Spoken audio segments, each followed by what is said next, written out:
Level 1 पे जब हम थे तो लगता था सेकंड लेवल पे जाएंगे सब सेट हो जाएगा। अब लेवल 2 पे जाते हैं तो ऐसा लगता है लेवल 3 लेवल 4, क्योंकि हर टाइम हमसे बेटर कोई कर रहा होता है और हर टाइम हमें उनके जैसा बनना होता है। सेटिस्फैक्ट्री लेवल कोई भी नहीं मिल पा रहा। कौन से लेवल्स की आप बात कर रहे हो, थोड़ा सा एक्सप्लेन करोगे किस लेवल की आप बात कर रहे हो? एज ए जेनरिक बोल दिया, बट बिजनेस में मैं बात कर रहा हूँ। एक इनकम ग्रुप से हम सेकंड इनकम ग्रुप में आते हैं, मतलब फाइनेंशियली बात कर रहे हैं। राइट। हम सबका बेसिक नेचर है कि हम सब अभी जिस भी लेवल पर हैं इन टर्म्स ऑफ मनी, हम उससे और आगे जाना चाहते हैं। और कुछ लोग ऐसे भी दिखते हैं हमको सोसाइटी में जो ऐसा लगता है कि वो मनी से बियॉन्ड है, लेकिन उनकी गेम कुछ और है। उनके लिए लेवल का मतलब कुछ और है। मतलब एक लेवल है कि आप अपने आप को इतना अमीर बना लो कि आपके अंदर हजारों लोग आ जाए और वो आपकी बात माने। एक ये है कि आप अमीर नहीं हो, लेकिन ये जितने अमीर लोग हैं ये आपके पैरों में आकर के पड़े रहते हैं। उसको आप सॉफ्ट पावर भी बोल सकते हो, जो दिखती नहीं है।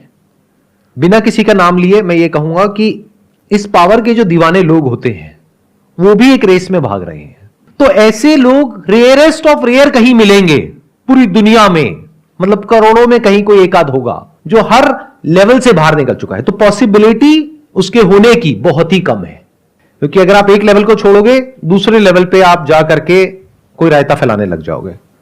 अभी आप पैसे के पीछे भाग रहे हो, फिर आप कहोगे नहीं पैसे में तो एक लिमिटेड पावर है, चलो एक काम करता हूं अच्छा आदमी बनता हूं दुनिया की नजर में, यहां पे बहुत पावर है, चलो एक काम करता हूं मैं ना ये बन जाता हूं, अपने नाम के आगे ये लगा लेता हूं, उसके बाद में तो बड़े से बड़े करोड़पति आ करके ऐसे हाथ जोड़ करके मेरे पास में यहां पे पैरों के पास में बैठे रहेंगे। क्या जबरदस्त पावर है। तो वो भी एक लेवल हो गया। वहां पर भी अगर आप ध्यान से ऑब्जर्व करोगे तो एक हायरार्की है। किसी की फॉलोइंग बहुत कम है, वो अपनी फॉलोइंग बढ़ाने की कोशिश कर रहा है। किसी की थोड़ी ज्यादा है, किसी की और ज्यादा है, किसी की और ज्यादा है। वहां पे आपको जेलसी नजर आएगी। सब आपस में एक दूसरे की बुराई कर रहे होंगे, एक दूसरे को काट रहे होंगे। तो क्या आपका सवाल यह है कि सर इस लेवल का एंड क्या है? तो जवाब यह है कि इस लेवल का कोई एंड नहीं है। सवाल ये है रुकना कहां है। सवाल ये नहीं है कि रुकना कहां है, सवाल ये है कि रुकना ही क्यों है। जैसे चल रहा है वैसे चलने तो क्या दिक्कत है? सर आप ही तो कहते हो जब आपके पास इतना हो जाए कि आपको लगता है कि मेरी लाइफ सही है तो सॉर्ट हो जाओ। वो तो मैं कहता हूं ना, आपको क्या लगता है? आगे बढ़ने की, और वो रहनी भी चाहिए मेरे को लगता है। तो फर्क आ गया ना, जो मुझे लगता है और जो आपको लगता है। मुझे तो ऐसा नहीं लगता कि ग्रीड रहनी भी चाहिए। सर आगे बढ़ने की बात कर रहा हूं मैं। आगे बढ़ना किसे कहते हो और पीछे हटना किसे कहते हो? मतलब खुद को इंप्रूव करना, हर रोज कुछ सीखना, हर रोज कुछ एक्स्ट्रा करना। तो उसको ग्रीड नहीं कहेंगे ना, वो लालच थोड़ी ना है। अगर आगे ही बढ़ना है, हर चीज में बढ़ना है ना, फिर चाहे वो फाइनेंशियली हो, चाहे वो एज अ बेटर पर्सन हो। जरूरी नहीं है कि अगर आप एज अ पर्सन ग्रो कर रहे हो तो आप फाइनेंशियली भी ग्रो कर रहे हो। जैसे अगर आप कोई बुक पढ़ रहे हो, कुछ स्क्रिप्चर्स पढ़ रहे हो, तो उससे आप फाइनेंशियली कैसे ग्रो कर रहे हो? आप कोई ऐसी बुक पढ़ रहे हो जिसकी वजह से आपका बिजनेस बढ़ेगा, तब ग्रो कर रहे हो ना फाइनेंशियली। तो ध्यान से समझो हो क्या रहा है। एक है जो आप एक्चुअल में हो, एक है जो आप बनना चाहते हो। एक्चुअल में हम सब अंदर से बहुत ही लालची हैं, मतलब नस नस में लालच दौड़ रहा है, लेकिन बाहर से हम बनना चाहते हैं एक ऐसा इंसान जिसमें लालच ना हो। तो अब हमने क्या किया, एक ग्रीड का ऑपोजिट कॉन्सेप्ट क्रिएट कर दिया। एक है रियलिटी, एक है कॉन्सेप्ट। जैसे फॉर एग्जांपल रियलिटी है कि आपको गुस्सा आता है, कॉन्सेप्ट क्या है कि मुझे गुस्सा नहीं आना चाहिए। अभी कॉन्सेप्ट किसने आपके माइंड में प्लांट किया? कोई सो कॉल्ड गुरु ने, जिसने आकर के बोल दिया गुस्सा करना बुरा होता है। देखो मुझे गुस्सा नहीं आता है, आपको भी नहीं आना चाहिए। एक बार उस गुरु को, जो भी वो मानता है या मानती है, उसके बारे में थोड़ा सा बोल करके देखो। तो अगर आप एक्चुअल में ग्रीड से फ्री होना चाहते हैं तो पहले आपको इन कॉन्सेप्ट से बाहर आना होगा। हम सब कॉन्सेप्ट्स में जीते हैं, आइडियाज में जीते हैं कि मैं अभी ऐसा हूं तो मुझे ऐसा नहीं ऐसा बनना है। कुछ भी बनने की जरूरत नहीं है, कुछ भी करने की जरूरत नहीं है। पहले जो हो जैसे हो उसको पहले अच्छे से देख लो। आपको समझ आना चाहिए जैसे आप हो, क्या उसमें कोई प्रॉब्लम है या नहीं है। अगर है और अगर आपको समझ आ गया है तो आपको अपने आप को बदलना नहीं पड़ेगा, आप बदल जाओगे।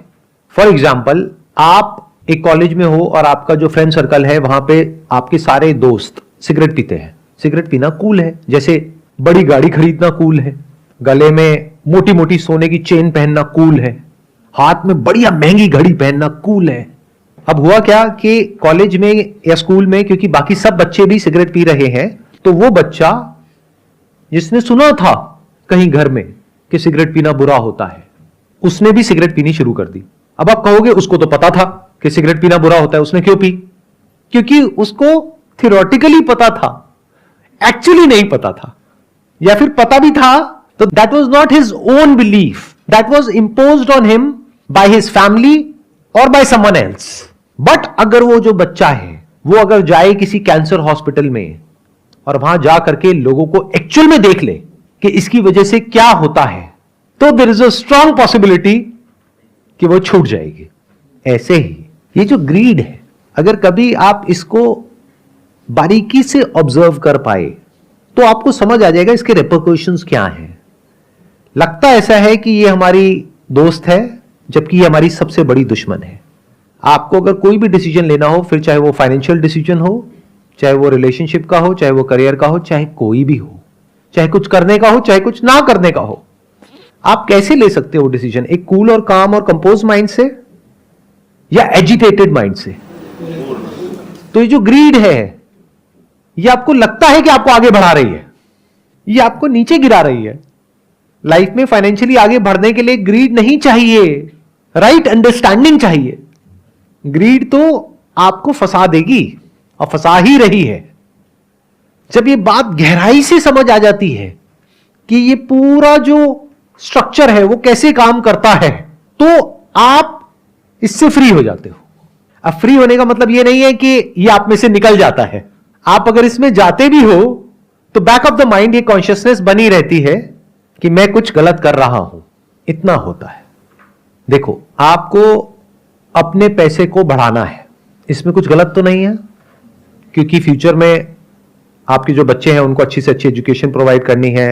जब आप रिटायर होगे तो आपको पैसा चाहिएगा सरवाइव करने के लिए, खुद को भी सपोर्ट करना है, अपनी फैमिली को भी सपोर्ट करना है, तो इसमें कुछ भी गलत तो नहीं है। तो पैसे को पहले तो गलत मत समझो। जब आप ये क्वेश्चन पूछते हो तो इसमें इंप्लाइड है कि आप पैसे को गलत समझ रहे हो। इससे बड़ी बेवकूफी कोई हो ही नहीं सकती। तो आपको पैसा चाहिए, यानी कि जितना पैसा आपके पास में है उसको जोड़ करके आपको उस पैसे को बढ़ाना है। If you act out of greed तो क्या वो पैसा बढ़ेगा, या if you act out of intelligence, right understanding, cool and calm mind, तब उस पैसे के बढ़ने की पॉसिबिलिटी बहुत ज्यादा है। कितने कहते हैं अगर आप ग्रीड के बेस पे एक्ट करोगे तो आप ज्यादा पैसा कमाओगे लाइफ में। शॉर्ट टर्म में कमा सकते हो, लॉन्ग टर्म में बहुत बुरे तरीके से फंसोगे। इस बात को याद रखना, क्योंकि लालच से क्या होता है, जब हमें वो मिल जाता है जो हमने सोचा होता है तो लालच और बढ़ जाता है। फिर इंसान और बड़ा रिस्क लेता है, फिर और बड़ा, फिर और बड़ा, फिर जितना कमाया होता है 2, 4, 5 साल में, 10 साल में, वो सारा 1 सेकंड में खत्म हो जाता है। तो ग्रीड आपको हेल्प कहां कर रहा है? आप लोगों को समझ आ रहा है कि ये जिस तरीके से मैं इस प्रॉब्लम को अप्रोच कर रहा हूं और जिस तरीके से आप लोग अप्रोच करते हो, दुनिया में लोग अप्रोच करते हैं, उसमें क्या फर्क है? मैं ग्रीड का एक ऑपोजिट कॉन्सेप्ट नहीं क्रिएट कर रहा हूं आप लोगों के माइंड में। I am not telling you to be non greedy, I am just saying कि ग्रीड की रेपरकशंस देख लो, देख लो कि ग्रीडी होने का क्या नुकसान है। अगर फायदा है तो हो जाओ ग्रीडी। चलो, आप लोगों से एक क्वेश्चन पूछता हूं, आप में से कितने लोग हैं जिनको कभी ना कभी फाइनेंशियली कोई बहुत बड़ा लॉस हुआ है? उसके पीछे जड़ क्या थी, उसकी वजह क्या थी? लालच, गलत डिसीजन। आप में से एक ने बोला लालच, एक ने बोला गलत डिसीजन। गलत डिसीजन क्यों हुआ? जल्दीबाजी। आप उसको कहो गलत डिसीजन, आप उसको कहो जल्दीबाजी में लिया हुआ डिसीजन, सबके पीछे जो जड़ होती है वो ग्रीड होती है। यूट्यूब पर किसी को देखते हो, अपने किसी इन्फ्लुएंसर को या अपने किसी आइडल को, उसने कुछ बोला, ये कर लो, ये करके ना इतना पैसा आ जाएगा, उतना पैसा आ जाएगा, अंदर एकदम से लालच ट्रिगर होता है कि अच्छा सच में ऐसा हो सकता है, चलो करके देखते हैं। पता लगा जो कमाया था दिन रात काम करके 5-10 साल में 1 सेकंड में गया। तो ग्रीड आपकी फ्रेंड कैसे हुई? तो never create a concept in your mind, look at the reality as it is. इसको विजडम बोलते हैं। अगर आपके अंदर वायलेंस है, जो सबके अंदर है, जानवरों के अंदर भी और इंसानों के अंदर भी, तो मैं आपको यह नहीं कह रहा बी नॉन वायलेंट। यानी मैंने क्या किया, वायलेंस जो कि एक रियलिटी है उसको छोड़ करके मैंने कॉन्सेप्ट क्रिएट कर दिया आपके माइंड में, non violence. The more you try to be non violent, the more violent you will become. The more you try to suppress greed, you will become more and more greedy. But if you can look at violence, तो violence से free हो सकते हो, क्योंकि आपको समझ आएगा कि ये वायलेंस हेल्प नहीं कर रहा है, मुझे नुकसान पहुंचा रहा है. तो जो भी चीजें हमें नुकसान पहुंचाती है, हम उससे अपने आप ही दूर हो जाते हैं, अगर हम समझदार हैं तो.